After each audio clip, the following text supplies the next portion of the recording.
అయ్యా 100 మందితో మొదలెట్టాం, రోజుకి 2000 మంది 3000 మంది అన్నం తినేస్తున్నారు. పూర్వం ఇక్కడ ఉద్యోగానికి క్యారేజీ తెచ్చుకునే వాళ్ళు క్యారేజ్ మానేసి ఇక్కడికి వచ్చేస్తున్నారు భోజనానికి, ఇంతమందికి అన్నం పెట్టాలా అని అడిగాడు.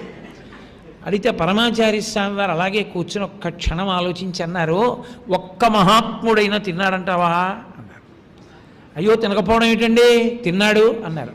ఆ ఒక్క మహాత్ముడు అన్నం తినడానికి నువ్వు ఇంతమందికి అన్నం పెట్టాలి, ఈ ఫలితం ఉంటే కానీ వాడు వచ్చి తింటాం.